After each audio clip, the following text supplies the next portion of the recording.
Salam, hər vaxtınız xeyir. Artıq 13 may tarixindən etibarən səfərbərlik və hərbi xidmətə çağırış üzrə Dövlət Xidmət tərəfindən 2025-ci ildə orta məktəb bitirən şəxslərə səfərbərlik xidmətinə yaxınlaşması ilə bağlı bildiriş göndərilmişdi və eyni zamanda bu bildiriş bakalavr təhsili pilləsi üzrə sonuncu kursa təhsil alan tələbələrə də göndərilmiş ki, həmin şəxslər səfərbərlik xidmətinə yaxınlaşmalıdırlar.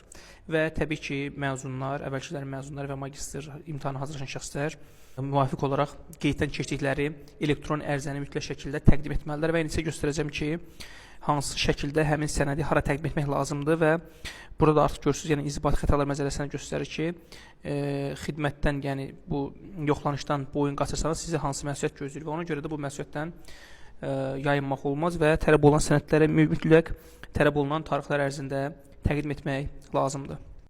Və xatırladım ki, bu bildiriş 18 yaşı iyun ayında tamam olacaq yəni şəxslərə də gəlib. Ona görə narahat olmayın. Yəni narahat olmaq heç bir əsas yoxdur. Siz heç kim hərbi xidmət aparmır, yaxud da siz heç kim həbs eləmir. Yəni blok imtahanında rahat iştirak edəcəksiniz və yaxud da magistr imtahanında iştirak edəcəksiniz. Sadəcə tələb olunan sənədi mütləq şəkildə səfərbərlik xidmətinin qeyddə olduğunuz rayon və yaxud da şəhər şöbəsinə mütləq təqdim etmək lazımdır. Bundan sonra artıq siz rahat şəkildə həm blok, həm də magistr imtahanında iştirak edə biləcəksiniz və qeyd edilən təlimata uyğun hərəkət etmək lazımdır. İlk öncə Google axtarış sisteminə daxil olaraq Dövlət İmtahan Mərkəzi yazırsınız. Açılan birinci səhifədə Dövlət İmtahan Mərkəzi üzərindən vururuq. Yuxarıda 3 xətt var. Həmin 3 xəttin üzərindən vururuq. Və burada şəxs kabinet yazır, onun üzərindən vuraq. Və burada giriş hissəsi var. Giriş hissəsinə daxil oluruq. Burada bizdən istifadəçi adı soruşur. İstifadəçi adı yazırıq. Təbii ki, istifadəçi adı bizim şəxs kabinetdən yaradan zaman fin koddan istifadə etmişik. Həmin fin kod bizim artıq istifadəçi adımızdır. Köhnə vəsiqələrdə fin kod burada son 8 rəqəmindən 7-sidir. Yeni nəsil şəxs vəsiqələrində fin kod burada identifikasiya nömrəsi yazılmış hissədir. Ən son yeni nəsil vəsiqələrdə isə burada identifikasiya, yəni fərdi identifikasiya nömrəsi yazılan hissə bizim fin kodumuzdur və indi biz müvafiq məlumatları uyğun xanaya daxil edək. Və biz fin kodu yazdıqdan sonra davam et düyməsinə sıxırıq və daha sonra bizdə buradan parol soruşur. Parol yazırıq. Parol yazandan sonra daxil düyməsinə sıxırıq. Şəxs səhifəyə daxil olduq və burada sağ küncdə görürsünüz elektron xidmətlər var. Elektron xidmətlərin üzərindən vuraq. Elektron xidmətlərin üzərindən vurduqda görürsünüz burada iş nömrəsi açılır və biz iş nömrəsinin üzərindən vururuq. Və biz artıq bu səhifəyə daxil olundan sonra burada görürsünüz bağlı xanası var. Və bu bağlı xanasının üzərindən vuraq və görürsünüz artıq belə bir səhifə açıldı. Və burada yaxınlaşdıran görürsünüz sağ yuxarı küncdə bu ox işarəsi var, dairəvi ox işarəsi. Onun üzərindən vuraq və bütövlükdə bizim səhifəmiz açıldı. Burada yuxarıda elektron ərizəni çap et düyməsi var. Onun üzərindən vuraq, üzərindən vururuq. Və artıq bizim elektron ərizəmiz çap olundu. Bunu siz çap edirsiniz və həmin bu ərizəni siz hansı hərbi komissarlıqda qeyd etdinizsə, həmin hərbi komissarlığa təqdim edirsiniz. Məsələn, Bakı şəhər Binəqədi rayon hərbi komissarlığı, yaxud da ki, Yasamal və digər rayonlar ola bilər və yaxud da ki, regionlarda ola bilər. Və bu ərizədə də burada görürsünüz, rayonun adını mən burada qaralamışam. Sizə hansı rayon hərbi komissarlığına yaxınlaşmaq barəsində məlumat verir və siz də həmin hərbi komissarlığa yaxınlaşaraq elektron ərizəni təqdim edərək belə deyək, imtahanda iştirak edə bilərsiniz. Və təbii ki, siz səfərbərlik xidmətinin qaynar xətti olan 910010 əlaqə saxlaya bilərsiniz.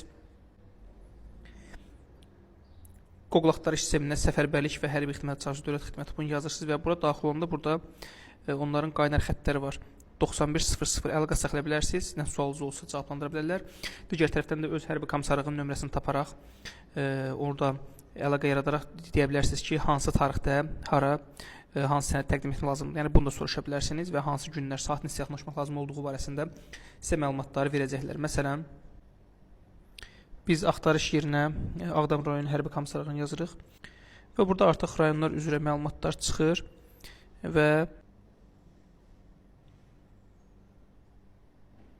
yaxud da ki, burada görürsünüz Binəqədi hərbi komissarlığı üzərindən vururuq.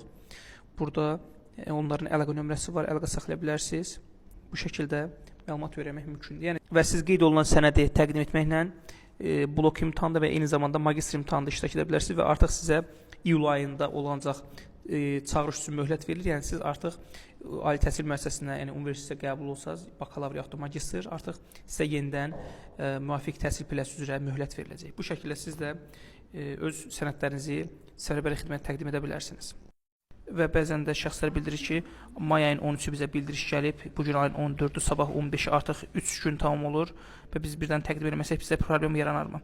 Və siz yenə də komissarla əlaqə saxlayın. Onlar bildirsələr ki, siz birinci gün sənədləri təqdim edə bilərsiniz. Onda həmin müvafiq sənədi birinci gün müvafiq komissara təqdim edərək siz artıq belə deyək imtahanda iştirak edə bilərsiniz. Bir daha xatırladıram, bu sənədi printer olan yerdən rəngli yaxud rəngsiz çap edib təqdim edə bilərsiniz hərbi komissarlığa, yaxud da ki, soruşa bilərsiniz ki, onu mən mütləq özüm gətirməliyəm, yaxud da ailə üzvlərim, yaxud da hər hansı bir şəxs aparıb mənim yerimə təqdim edə bilər. Yəni onu soruşandan sonra dəqiqləşdirərək aparıb sənədi ora təqdim edə bilərsiniz. Yəni bu şəkildə siz artıq hərbi komissarlıqla əlaqə saxlayaraq sənədin təqdim etmə qaydasını və tarixini müəyyənləşdirə bilərsiniz. Hər birinizə uğurlar arzu edirəm.